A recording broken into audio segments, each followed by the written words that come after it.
This reminded me of breakfast this morning, so hopefully you guys will like it. Be careful what you say to egg whites, which is part of my breakfast this morning. They can't take a yolk. It's like 50% groans. That's good, though.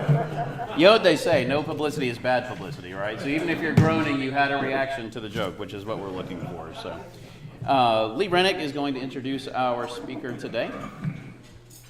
Come on up. You want to take these? Just leave them there. It's fine. I'm going to grab them at the end. So Jacob Truax and I met when he auditioned for the Murfreesboro Little Theater's production of To Kill a Mockingbird 23 years ago. We went on to do other plays together and we've become friends. He taught French for 17 years at Riverdale High School before transitioning to gifted education, where he's thrived. His interest in French, however, the language and culture has continued as he is a member of the Alliance Française. He's also a member of Rutherford Arts Alliance, Oakland's Mansion, the Hermitage, and Historic Rugby. He serves on the board of the Murfreesboro Little Theater, and he's here today to share his take on a little Halloween treat, and then he's going to talk a little bit more about what he does with Abraham Lincoln. Nancy?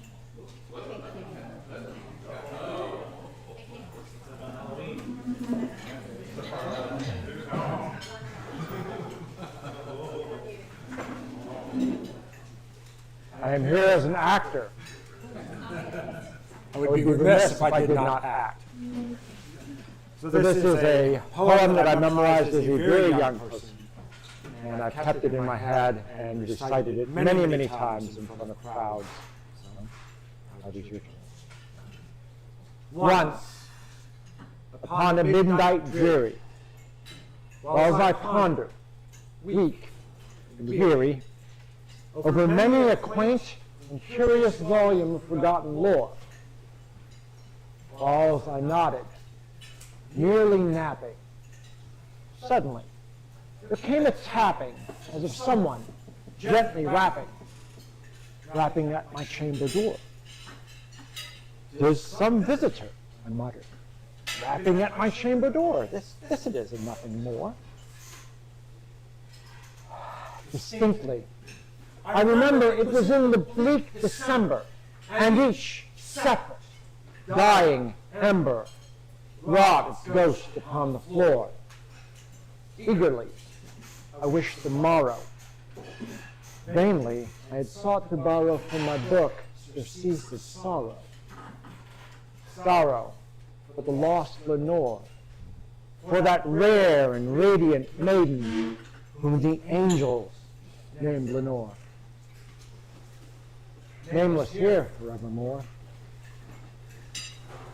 And the silken, sad, uncertain rustling of each purple curtain filled me with fantastic terrors never felt before, so that now, to still the beating of my heart, I stood repeating, "'Tis some visitor entreating entrance at my chamber door, some late visitor entreating entrance at my chamber door. Yes, it is, and nothing more." Presently, my soul grew stronger, hesitating then no longer. "Sir," said I, "or madam, truly your forgiveness I implore, but the fact is I was napping, and so gently you came tapping, and so softly you came rapping at my chamber door that I scarce was sure I heard you. Here, I opened wide the door.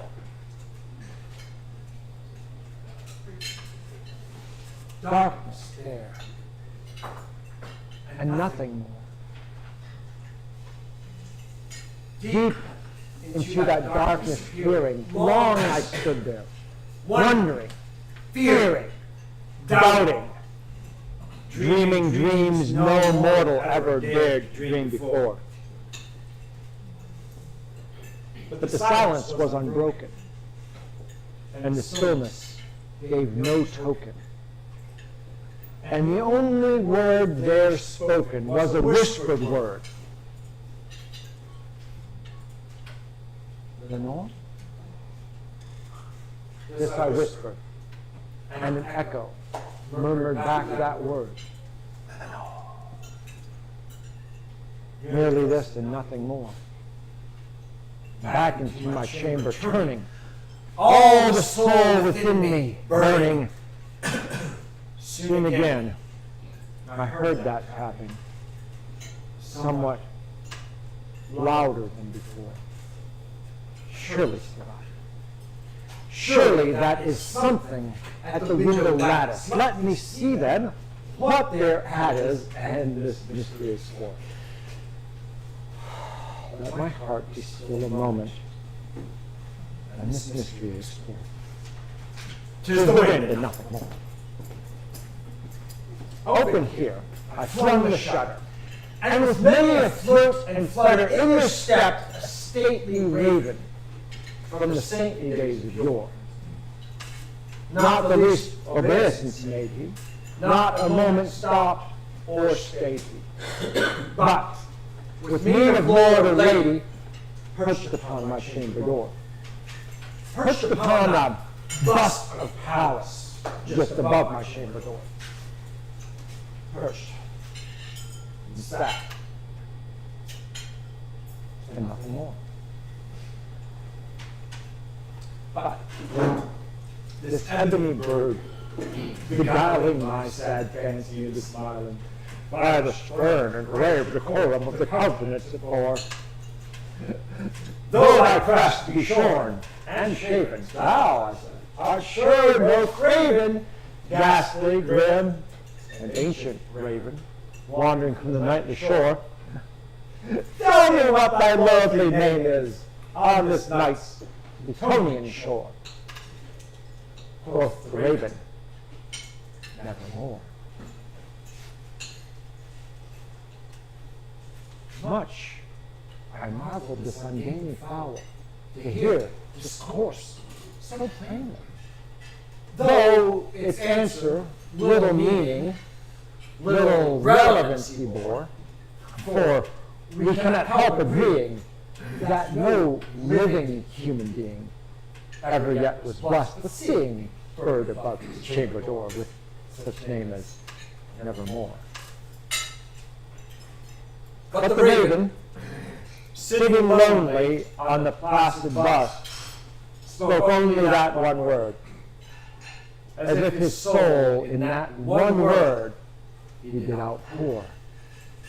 Nothing further than he uttered, not a feather than he fluttered, until I scarcely more than muttered,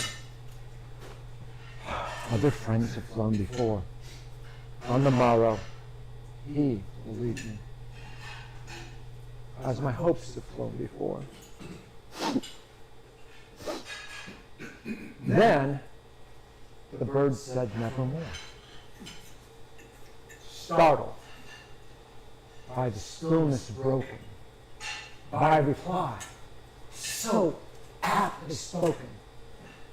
Doubtless, said I, what it utters is its only stock and store, caught by some unhappy master, whom unmerciful disaster followed fast, and followed faster, till his song one burden bore. The dirges of his hope that melancholy burden bore, never, never. But the raven, still beguiling all my fancies, straight, I wheeled cushioned seat in front of bird, bust, and door.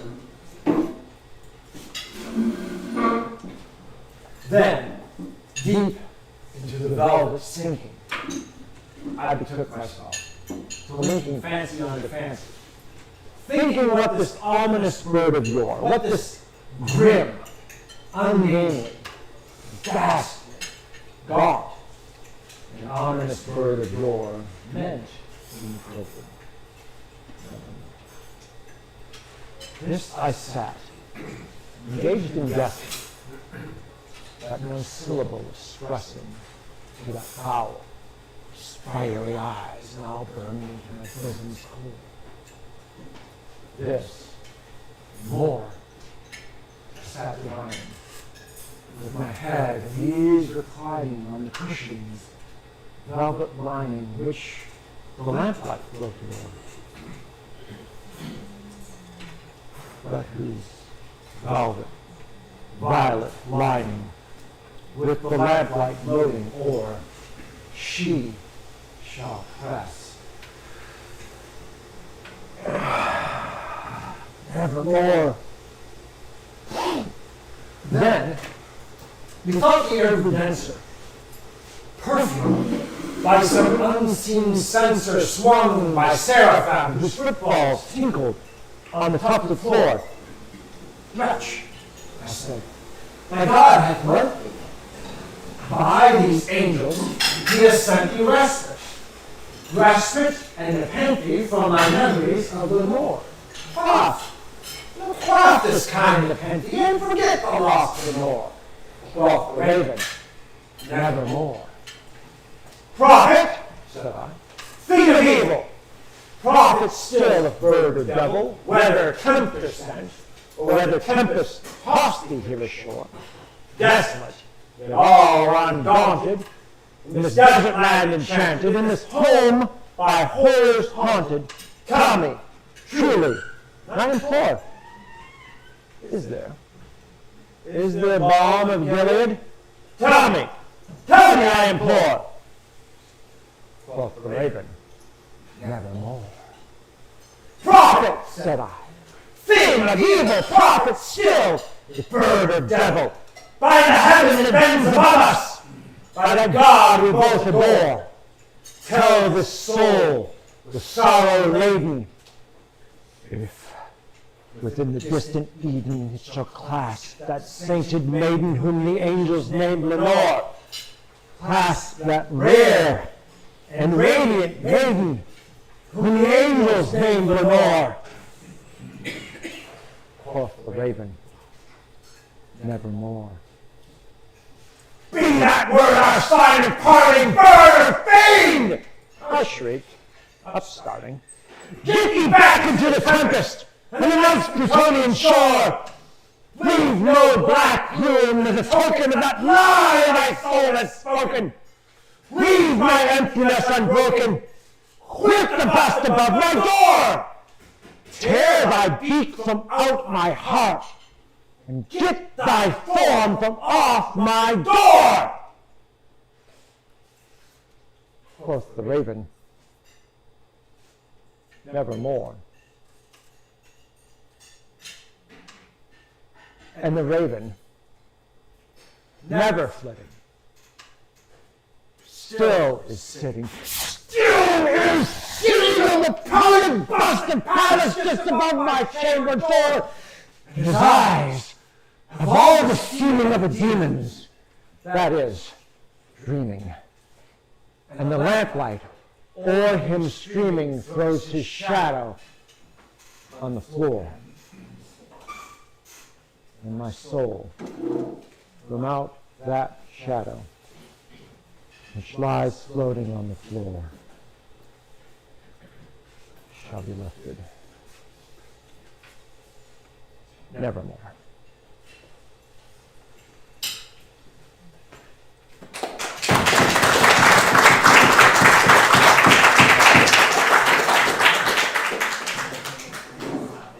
Thank you.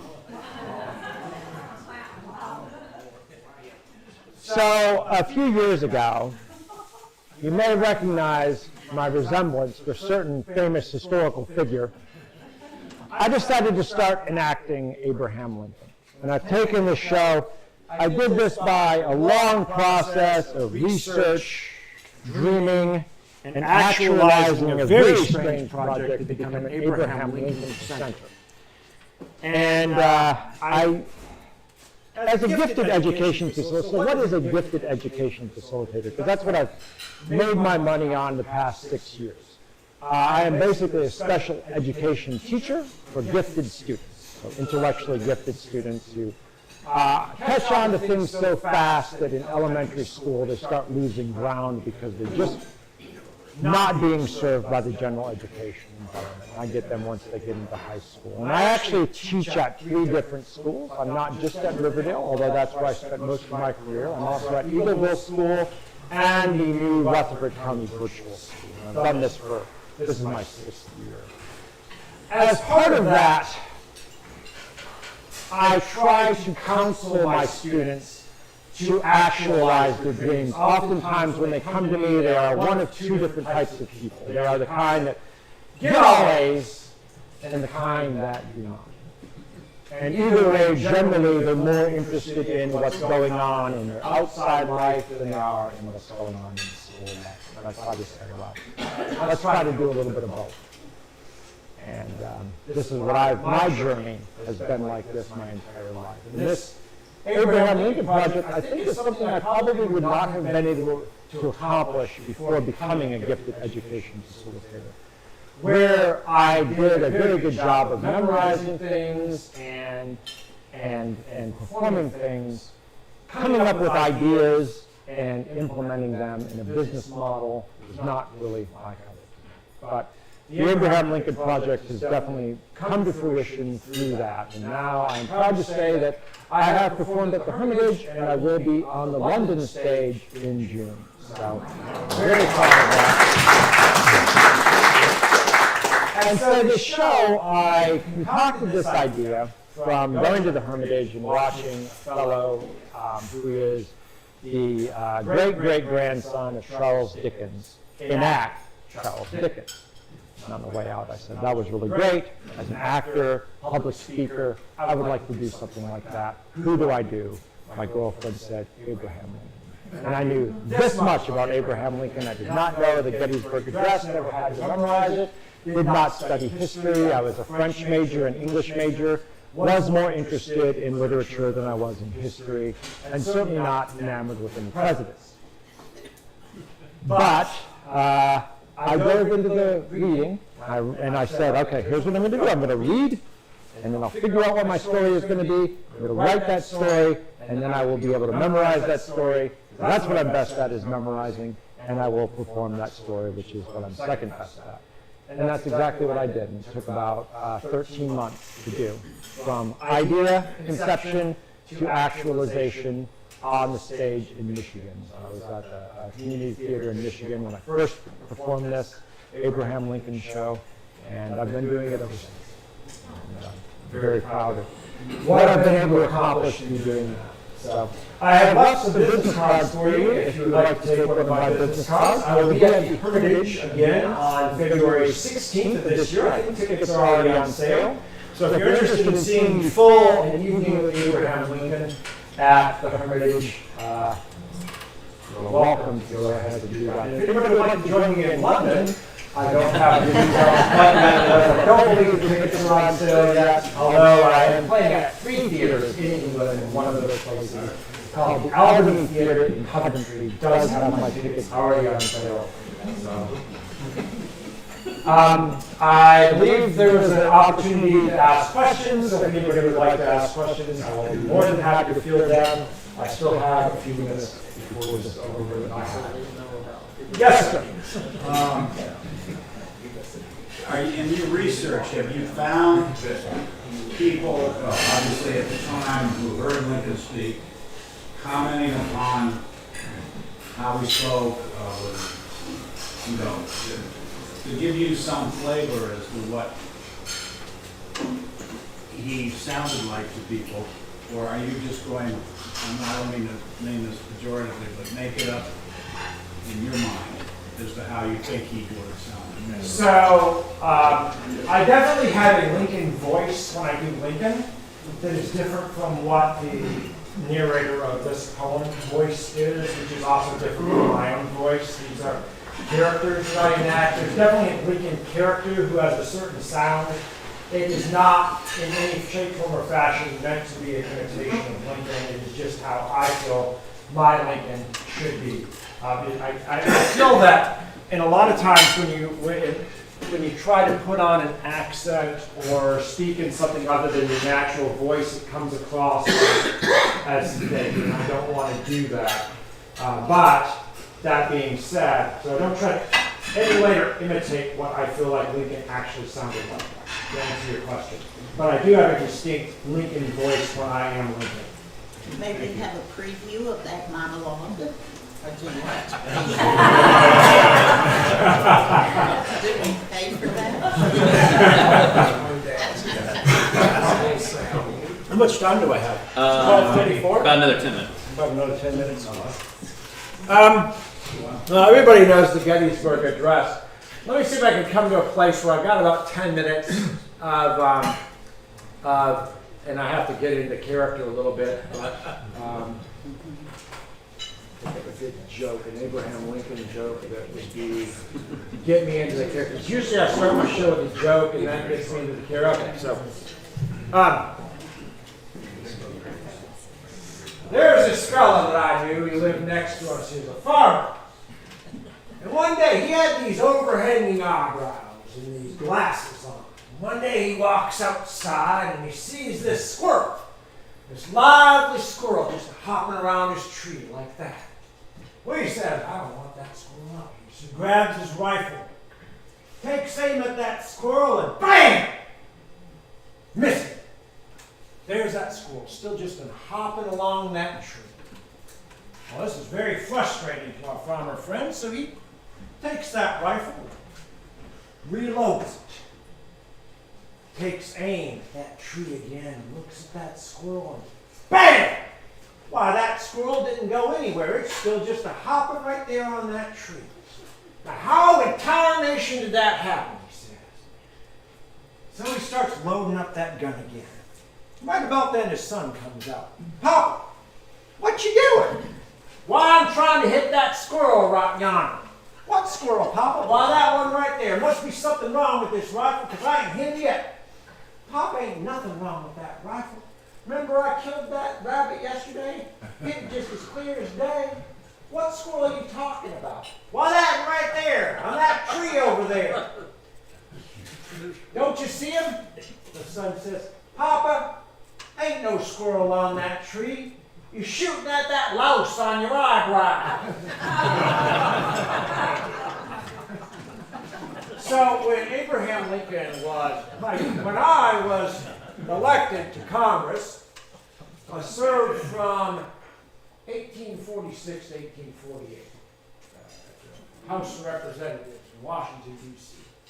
And during that time, we were pushing to have General Tyler elected as president. Now, one of the Democratic candidates came up and said that we were putting our old horse out to roost. I said, why no. I got up and defended Zachary Taylor as our candidate for presidency. This is a Whig candidate for presidency.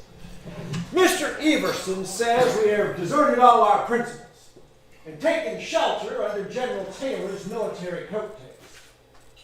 And he seems to think this is exceedingly degrading. Well, as his faith is, so be it unto him. But can he remember no other military coattails under which a certain other party have been sheltering for the past quarter century? Has he no acquaintance with those ample military coattails of General Jackson? Does he not realize that his own party have run the past 5 presidential races from under those coattails? And they are now running a 6th from under the same couple. Yes, sir, those coattails served not only for General Jackson himself, but have been clung to with the grip of death by every Democratic candidate since. You have never ventured, nor dare not now venture from under them. Your campaign papers have always been General Jackson's. with rude likenesses of the old general upon them, hickory poles and hickory brooms, your never-ending emblem. Why even now? Your campaign papers are proclaiming Cass and Butler are the hickory strike. No, sir, you dare not give it up. Like a horde of hungry ticks, you have stuck to the tail of the Hermitage lion to the end of his life, and you're still sticking to it and drawing a loathsome sustenance from it now that he's dead. A fellow once advertised that he had made a discovery by which he could make a new man out of an old one and have enough stuff left to make a little yellow dog. Just such a discovery has General Jackson's popularity been to you. You have not only twice made presidents of him out of it, but you had enough stuff left to make presidents of several comparatively small men since. And it is your chief reliance to make yet another.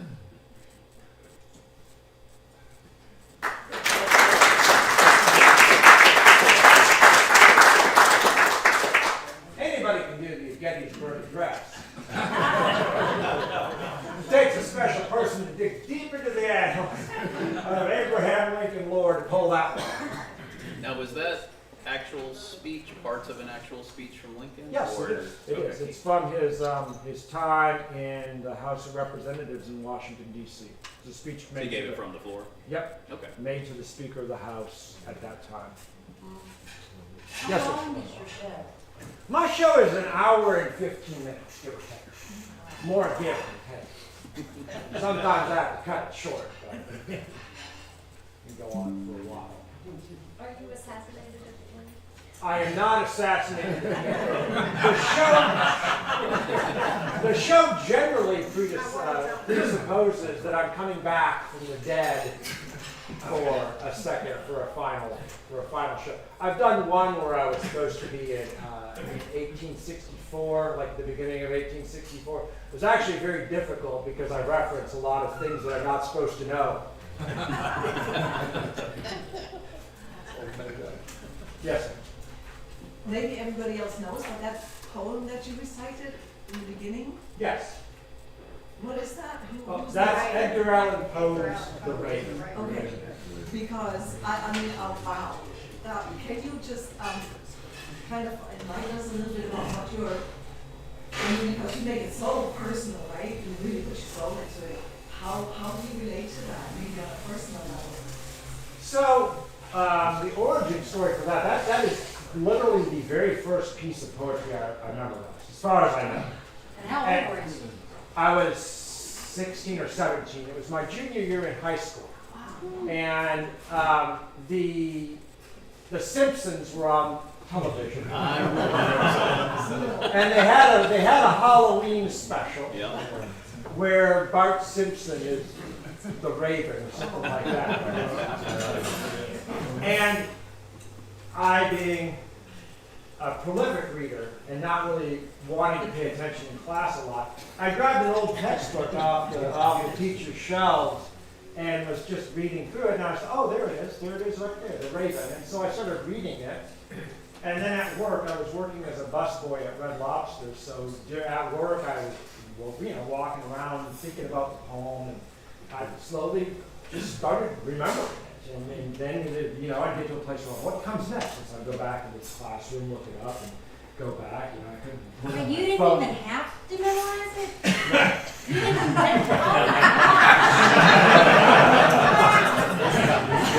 oh And so,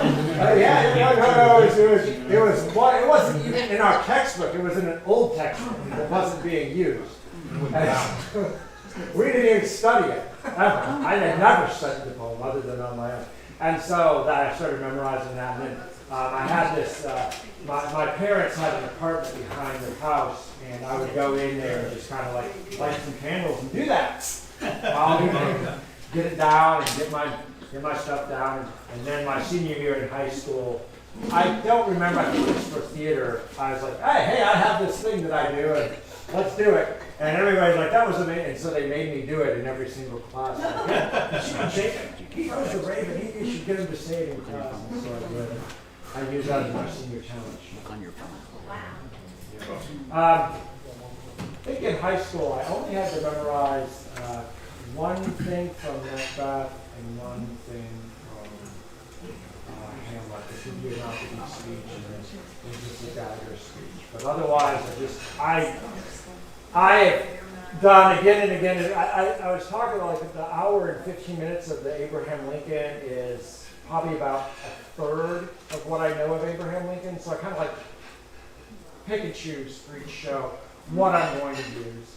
And that speech I don't use in every show. Every show does have the Gettysburg Address, of course. And there's a few jokes that are in every show, but that one, and a few stories that are in every show, but not all of my Abraham Lincoln is in every show. And if I were to just sit and do a riff of Shakespeare, I would have at least an hour's worth of material of stuff that I just speech after speech after speech.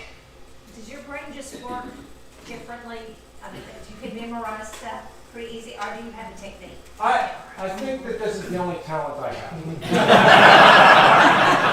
I mean, seriously, I don't know if it's because I've trained for it or what, but I am really good at memorizing things, especially text. Famously, this year, I was directing The Tempest for Murfreesboro Little Theater. And I've done the role of Prospero before, but it was in 2005, maybe? So 20 years ago. And so I'm directing The Tempest. And opening week, our Prospero takes the fall off of the stage and breaks his ankle. He comes back Wednesday in a wheelchair, and that exacerbates the problem. And so he, on Thursday night, our opening night, says, I can't be here. And so ideas were floated, and it finally was like, let Jacob do it. He's done this role before. So I get out, I print out my script, and a kid highlights it for me, one of the kids in the show. And I get out there and do the show, and it's an outdoor show, so about halfway through it, I can no longer read, and so I'm like, and so I was like, I got to get this stuff memorized, especially the second half. And so we did 8 shows. By the 8th show, that book was gone. So it's just, if I have a talent, it is memorizing things. So Jacob, we found your inspiration. Yep. I have a friend who does art, and she had a little painting of Bart Simpson as the Raven, so I got that. Yes, sir. Well, you better get all this out of your system before you're about 70, because then it goes downhill. When I first started doing Lincoln, I was doing the second inaugural address and trying to get that down. I was like, boy, this is tougher than I thought it would, than I remember it being. But I think I did pick up some techniques. So yeah, I have to practice a lot more than I used to, I find. I do. Even this poem that I've known for 30 years, I still, I did this morning and on my way here and stuff, just to make sure it was refreshed. There aren't so much room. I'm actually quite surprised I was able to do the Lincoln thing with only one slip. It's a short term. Jacob, thank you so much. Maybe you're